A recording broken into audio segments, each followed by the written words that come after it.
अस्सलाम वालेकुम dear students. आज जिस लेक्चर के बारे में बात करेंगे वो है डायमेंशन। इस लेक्चर में हम देखेंगे कि डायमेंशन क्या होते हैं और उनको किस तरीके से फाइंड किया जाता है। इससे पहले हमने जिस लेक्चर के बारे में स्टडी किया था वो हमारे पास था फिजिकल क्वांटिटीज़। फिजिकल क्वांटिटीज़ के पढ़ने के बाद हम आ जाते हैं डायमेंशन में, और इस लेक्चर में हम डायमेंशन को ही स्टडी करेंगे। तो चलें हम स्टार्ट करते हैं कि डायमेंशन क्या है। फर्स्ट इनिशियली इस डायमेंशन की हम डेफिनेशन लिख लेते हैं। डायमेंशन की डेफिनेशन ये है कि the quantity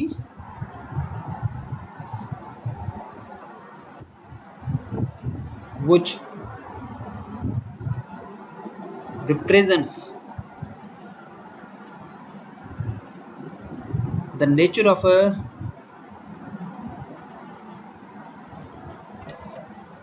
any physical quantity, nature of any physical quantity is known as dimension. इस डेफिनेशन का मतलब यह है कि एक ऐसी क्वांटिटी जो कि फिजिकल क्वांटिटी के नेचर को रिप्रेजेंट करे, उन क्वांटिटीज को डायमेंशन किया जाता है। अब देखते हैं कि फिजिकल क्वांटिटीज को नेचर कौन सी क्वांटिटी जो है वो फिजिकल क्वांटिटीज के नेचर को रिप्रेजेंट करता है। पहले हम देखते हैं मास को। मास एक फिजिकल क्वांटिटी है। अब डायमेंशन निकालने का बहुत ही आसान तरीका ये है कि अगर आपके पास फंडामेंटल क्वांटिटीज हैं, जैसे कि mass is the fundamental quantities, तो डायरेक्टली आप क्या करें, जो भी फंडामेंटल क्वांटिटीज है उसका फर्स्ट कैपिटल लेटर है वो ले लें, वो उसका हो जाएगा डायमेंशन। जैसे कि हमने इनिशियली ले लेते हैं मास का जो फर्स्ट लेटर है दैट इज एम, इसको हम ब्रैकेट में बंद कर देंगे क्योंकि डायमेंशन हमेशा एक ब्रैकेट में, आप इसको इजीली बंद कर सकते हैं इनको। इसके बाद है लेंथ। लेंथ को हम रिप्रेजेंट करते हैं एल के साथ, और इसी तरीके से टाइम, इसको हम इसका डायमेंशन हम इस तरीके से फाइंड कर लेते हैं। फर्स्ट लेटर टी है तो T is a dimension of a time. ये इनके डायमेंशन है क्योंकि डायमेंशन को इस फॉर्म में लिखा जाता है। अब आते हैं कुछ ऐसे फंडामेंटल ऐसे फिजिकल क्वांटिटीज के पास जो कि ड्राइव्ड हैं, जैसे कि फर्स्ट जो है वो है वेलोसिटी। वेलोसिटी का जो यूनिट है वो है displacement upon time. Displacement upon time. और फिजिक्स में जो है बेसिकली डिस्प्लेसमेंट एक लेंथ का ही किस्म है, तो इस डिस्प्लेसमेंट को हम लेंथ लिख लेते हैं और टाइम को हम एज इट इज रख लेते हैं। उसके बाद लेंथ का कैपिटल लेटर फर्स्ट लेटर और टाइम का जो फर्स्ट लेटर है वो है टी।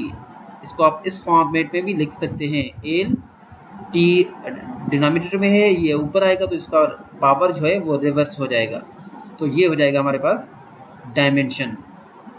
इट मीन्स कि अगर आपके पास कोई भी ड्राइव्ड क्वांटिटीज है तो पहले आप उसका फार्मूला लिखें, और फार्मूला के बाद उन फार्मूला लेकिन फार्मूला जो है वो आपको फंडामेंटल क्वांटिटीज के बुनियाद पे ही लिखने हैं।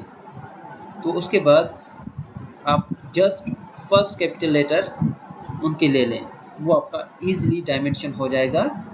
किसका? उस ड्राइव्ड क्वांटिटीज का।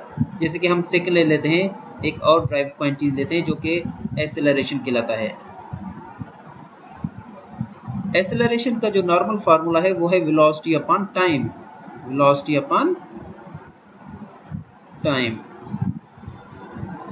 जैसे कि वेलोसिटी हमने पढ़ा था, वेलोसिटी का डायमेंशन भी हमने देखा था।